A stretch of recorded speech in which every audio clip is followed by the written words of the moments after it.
səhli yer göstərər. Başa çəkər bir adamı. 100.000 namərd yıxa bilməz, el qaldırsa bir adamı. Necə sözün söhbəti gibi qəlbi qayadan ətindir.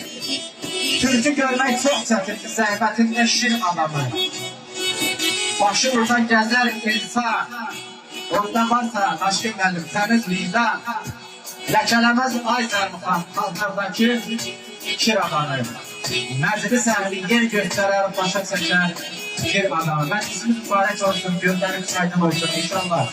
Ben evin yanından geçen bir çarşambası oluyor.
Ne güzel arzu, ne güzel istek.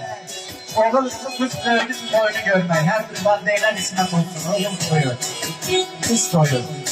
Seni duran hoş arzular. Görün gelsin paşam alar.